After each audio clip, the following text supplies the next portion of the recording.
The TDA, developing people, improving young lives.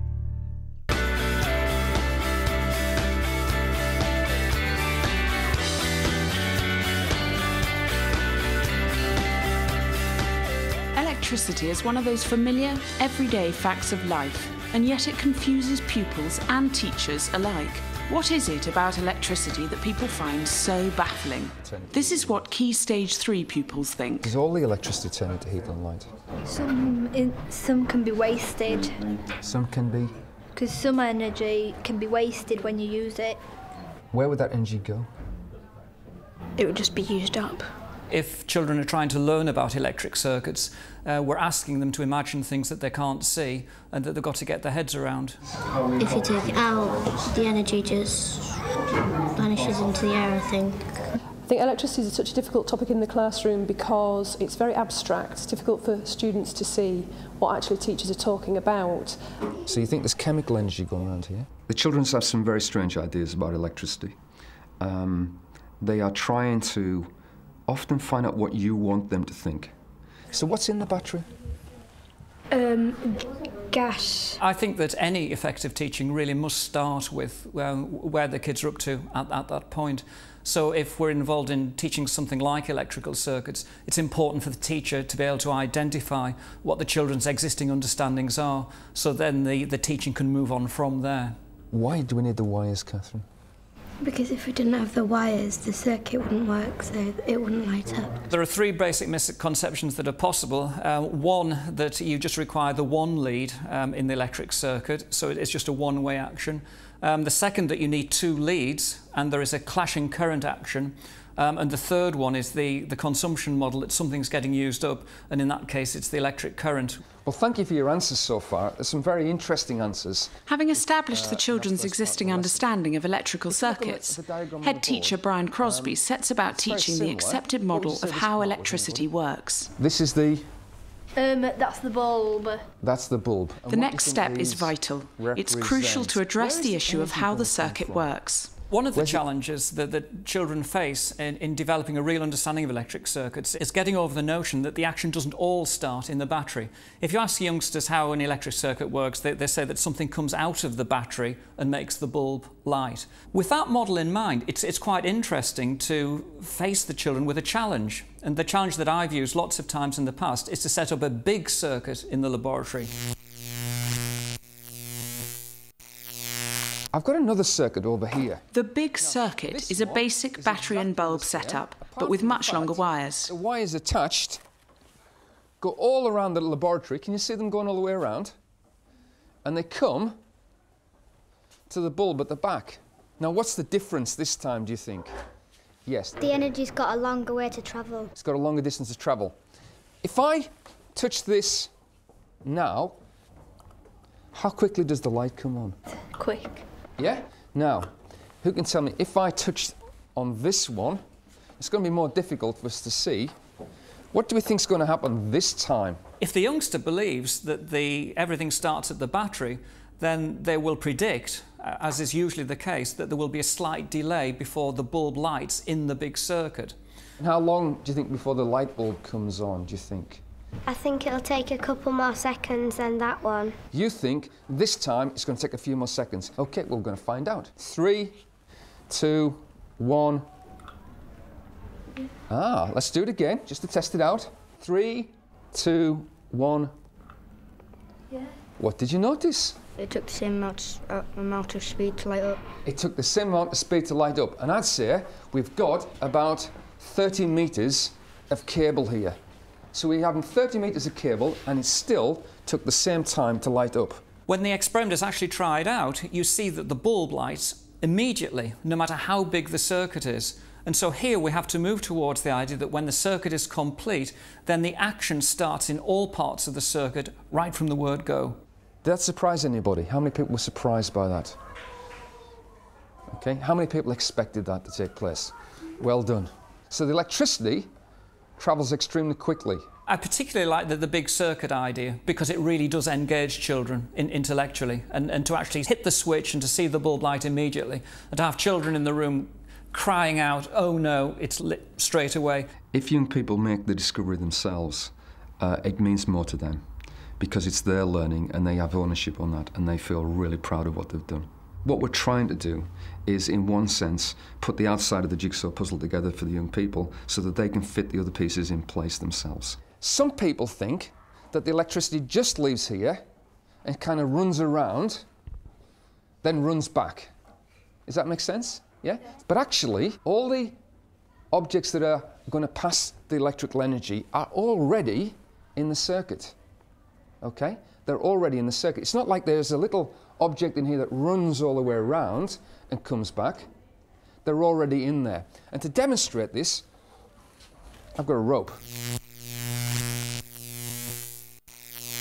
The rope experiment is a really simple and effective way in the classroom to counter a lot of pupils' alternative conceptions and get them starting to think about what's actually occurring in the full circuit. It's very simple, it's very interactive, and it's very easy to use. Now, imagine you are a circuit, and I want you to imagine that I am a battery. The rope trick is a great way to demonstrate the continuous nature of the circuit and that charges exist in every part of it. Now, I want it to be fairly tight, but I want you to hold your hand so that I can pull it through. Is that okay? Have you got it? It's advisable to have something that you can see that moves on the rope, so tying a piece of ribbon or a bit of tape so that the pupils can actually see the rope is moving. So as the teacher pulls the rope through, they can show that the whole of the rope starts to move at the same time. In which ways is it similar to what we've been talking about? Because she said that there's loads of little bits already in it and everyone's holding a bit already. So we've got something already. And it's also complete. If I'm the battery, let's see what I'm doing here. What am I doing? You're pulling it through so it's circulating, and if you imagine like that was the electricity, it's going through each bit of wire, and then that goes through, and then the next bit comes through and it keeps circulating. What's the job of the battery, do you think? Josh? To get the energy round the whole way around, the circuit. That's my job, it's going around, okay? Is there any less in any part of the circuit? Mr. Reed? When it comes back to you. Is there any less rope? Who's doing all the hard work in this model? Yeah? You are. And the battery. The battery's doing the hard work, okay? So the battery's providing the energy to make this thing work. It's a really good analogy for showing how the battery works because the teacher can pull the rope at different rates, which shows how fast or how slowly the battery forces the current to go around the circuit. And one last thing the teacher could do, picking on a pupil that you like, is you could ask them to hold the rope slightly tighter, and what will happen is as you pull it through, with it being a rope, you get a lot of friction, so you can talk about, well, a lot of energy has been transferred at the point where resistance increased. Okay, now I want Catherine to hold the rope tight. If I pull, I should be able to pull it through. It's harder this time. Would you agree? Yeah. Catherine, what does your hands feel like? They're getting really hot. They're getting really... Hot. Thank you, they're getting really hot. Which part of the circuit is Catherine like then? The light bulb. The light bulb. The rope loop idea came from some work we were doing at the University of Leeds. People thinking hard about how to challenge pupils' existing ideas and how to have a memorable image of things moving in all parts of the circuit all at the same time. What I was trying to think about, it was bringing in the concept of where energy is in an electric circuit and starting to get pupils to actually visualise this thing that's occurring with energy. And what I wanted to show was how energy that's in the cell, the battery, is used to move the charges to different levels of potential. Now this is a model garage. The cars I want you to think about are like the charge that's going around an electrical circuit. And this is a bit like a battery. Okay? It works like this. When the car comes in here, I can lift it up.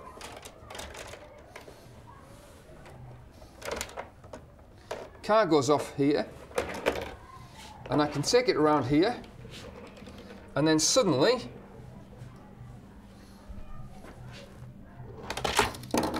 it can go back down. Why is the car able to go down the slope from here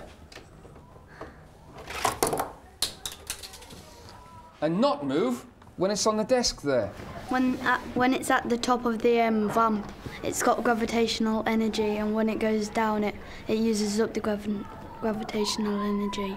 It doesn't use it up, it changes it into another type. What type does it change it into?